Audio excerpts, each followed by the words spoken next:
everyone, I am Angelyn and Jayan, and today I will present the comprehensive infographic on international financial mobilization showing the actors, processes, interplays, and the overall dynamics involved therein, and also the impact of these interplays on local and global or the entire economy. So what first is international financial mobilization? International financial mobilization means the mobilizing of domestic resources, international financial resources, the system of money, the funds or the provision of funds, and more around the globe.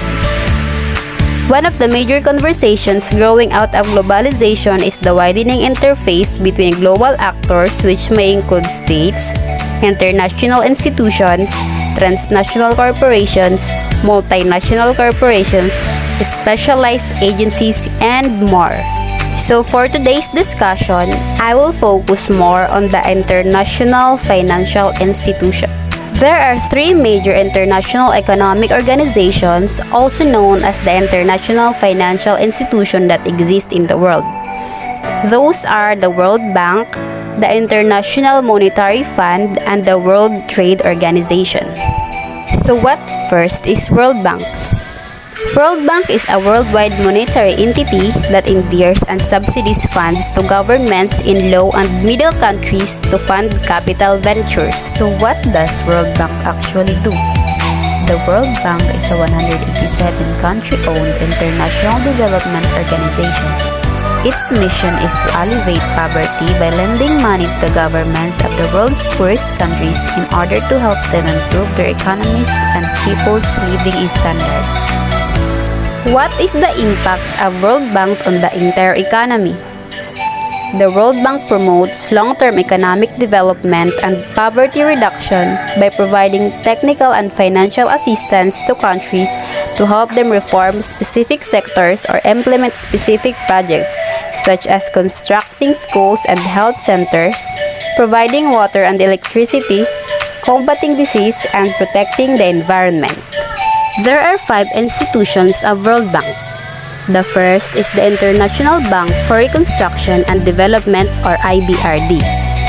It assists and collaborates with the World Bank Group by delivering loans, assurances, risk mitigation commodities, and guidance facilities to establishing and lending low-income countries, as well as by aligning regional and global response to hurdles. Second is the International Development Association. This organization collaborates with the World Bank. It aims to alleviate impoverishment by offering loan payments, also known as credits, and subsidies for systems that promote economic growth, reduce inequalities, and improve people's living conditions. The third one is the International Finance Corporation. It is one of the World Bank Group's 5 institutions and is widely regarded as the world's largest development institution, focusing solely on the private sector in developing countries to create markets that benefit everyone. The fourth one is the Multilateral Investment Guarantee Agency, or the MIGA. This organization helps developing countries attract cross-border investment by offering assurances to shareholders and borrowers. Its frameworks as an international organization with shareholders from almost every country in the world allows it to provide a layer of protection against government actions that could disrupt projects and to assist in the resolution or investor-government dispute. And the last is the International Center for Settlement of Investment Dispute. It is regarded as the world's foremost institution for the resolution of international investment disputes. The vast majority of all international investment cases have been handled by it. Most international investment treaties, as well as numerous investment laws and contracts, have agreed to use ICSID as a forum or venue for investor-state dispute resolution. Conciliation, arbitration, or fact-finding are used to resolve disputes.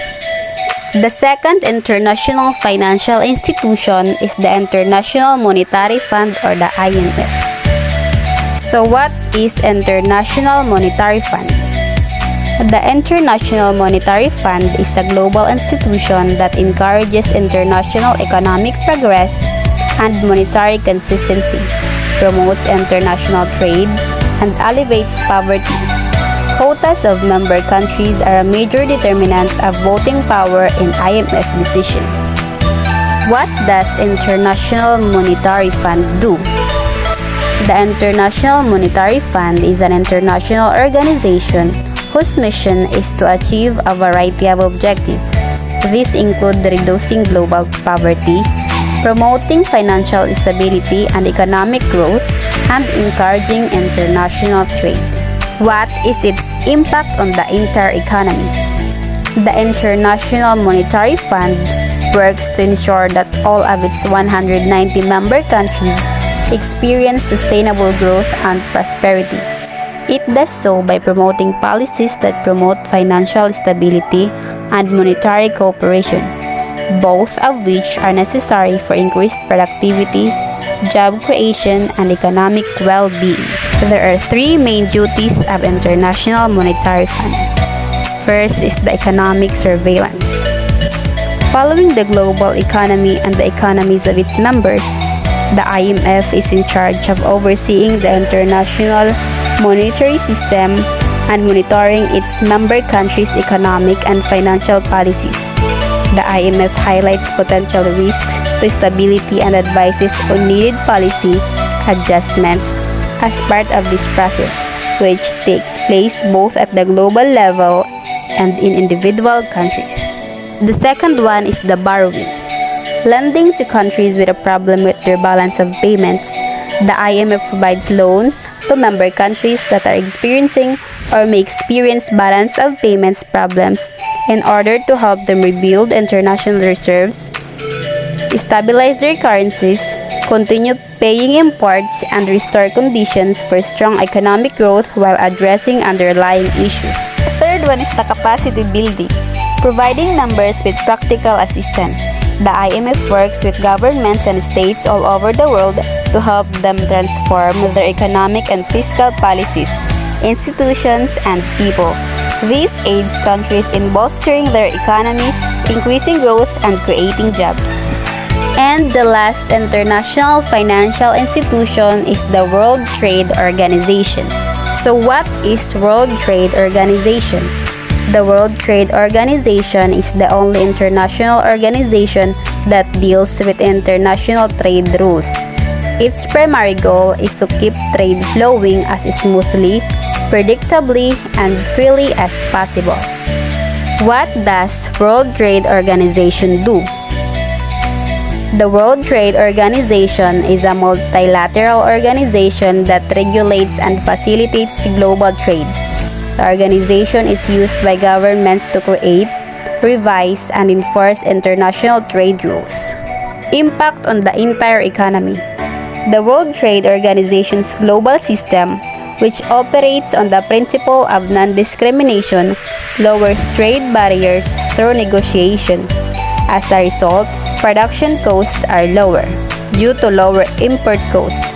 Finished goods and services prices are lower. There is more choice and the cost of living is lower. There are 5 functions of World Trade Organization. First, World Trade Organization aid in the implementation, administration, and operation of multilateral and plurilateral agreements.